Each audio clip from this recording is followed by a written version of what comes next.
Caroline Cross est avec nous sur le plateau de l'IMAX et FIRC pour nous parler de l'élection des CSE dans les entreprises.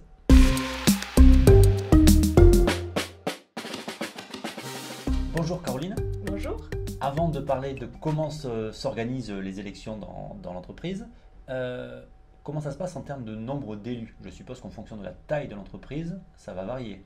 Tout à fait, tout à fait. Ce qu'il faut savoir, c'est que c'est prévu par le Code du travail en fait. On a une base qui vient dire que selon le nombre de salariés dans l'entreprise, le nombre de titulaires va changer. Alors, dès qu'on élit un titulaire, a priori, il y a un suppléant également. Il peut y avoir quelques dérogations si on a du mal à trouver des candidats dans l'entreprise, ce qui arrive. Donc concrètement, ce que l'on sait, c'est qu'entre 11 et 24 salariés, on va avoir un titulaire et donc un suppléant.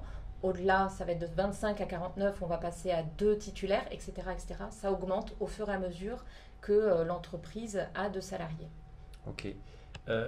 Qui peut se présenter et qui peut participer aux élections? Alors il y a une question d'âge déjà, parce qu'on peut avoir des salariés qui peuvent être mineurs, mais concrètement, en principe, il faut être majeur.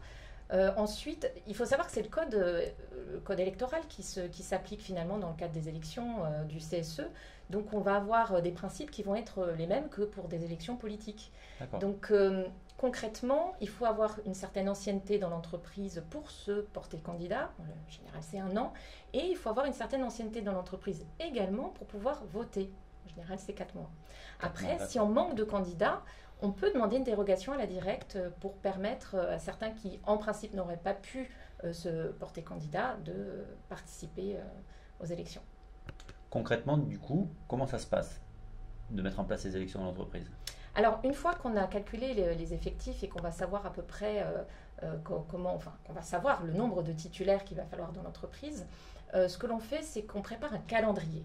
Et ce calendrier, en gros, il va se porter sur 90 jours maximum, c'est-à-dire qu'on va partir de l'information des salariés, et à partir du moment où on a informé les salariés du fait que l'on va procéder aux élections, eh bien, nous avons 90 jours pour procéder aux élections. Au-delà de ces 90 jours, eh bien, il va falloir tout recommencer.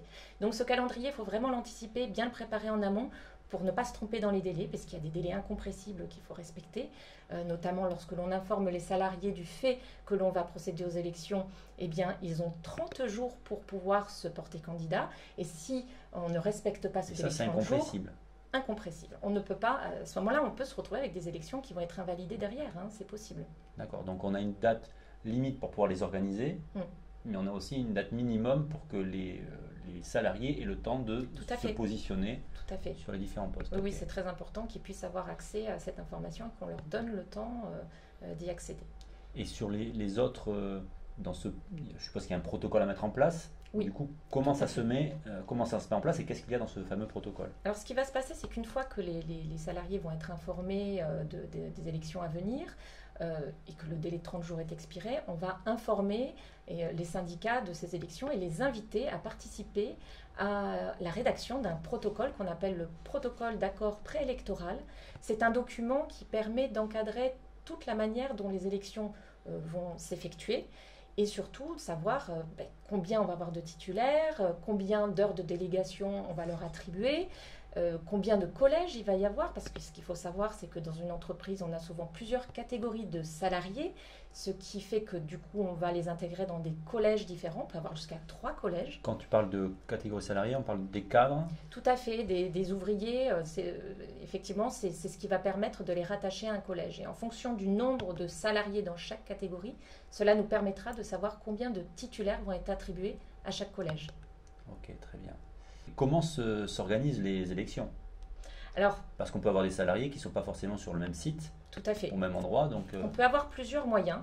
Le principe de base, c'est de proposer à chaque salarié de venir à une date précise. On leur donne un créneau horaire pour venir dans l'entreprise voter, comme pour des élections classiques qu'on peut voir en politique.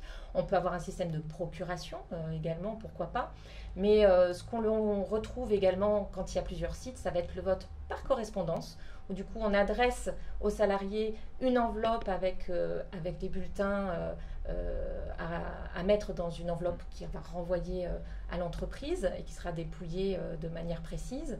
Et puis il existe également le vote électronique, qui est une autre possibilité, qui a un coût. Donc du coup, en général, on fait appel à une structure externe pour l'effectuer dans l'entreprise. Et bien souvent, on est sur des structures quand même avec un nombre de salariés conséquent et un certain nombre de sites aussi différents pour pouvoir mettre en place ce type de vote électronique. Ok. Du coup, une fois que l'élection a eu lieu, qu'est-ce qui se passe? Qu'est-ce que l'on doit faire légalement? Alors une fois que les élections qu'on a dépouillé les bulletins, que tout a été validé, on a acté le nombre de titulaires et de suppléants, on va établir un PV d'élection qui va être signé par les membres du bureau, parce on désigne un bureau pour pouvoir vérifier que les élections se passent en bonne et due forme. Et c'est ces personnes-là qui vont signer avec l'employeur ce PV qui sera adressé à un centre de traitement dédié aux élections du CSE. Et derrière, les directs ont accès à ce document pour vérifier, s'assurer que les entreprises ont bien procédé aux élections en interne. Je suppose qu'il y a aussi toute une partie de formation pour ces élus qui ne savent pas forcément quels sont leurs rôles, oui, leurs obligations et leurs devoirs dans l'entreprise. C'est très important parce que les salariés ne sont pas forcément au fait finalement de ce qu'ils peuvent faire en tant que membres élus du CSE. Ils ne connaissent pas leur marge de manœuvre. Donc le Code du travail prévoit qu'une formation doit être assurée aux frais de l'employeur pour les nouveaux membres élus du CSE. Ok. De façon globale, on voit quand même que qu'il y a un certain nombre de subtilités, donc il semblerait qu'il faille quand même se faire accompagner. Oui, parce qu'en fait, on a un certain nombre de délais à respecter. Je pense notamment aux syndicats, lorsque on les invite à participer à la rédaction du protocole. Si on organise cette rédaction du protocole trop tôt, qu'on ne respecte pas un délai minimal de 14 jours entre le jour où on leur envoie le courrier, le jour où ils le réceptionnent et le jour de la réunion finalement, eh bien ça peut générer une invalidation des élections. Et c'est pas chose rare. On a assez régulièrement des élections qui sont invalidées. Alors souvent, c'est dans un contexte conflictuel dans l'entreprise, mais malgré tout, il faut être extrêmement vigilant. Ça peut arriver. Oui. Merci beaucoup, Caroline. Avec plaisir.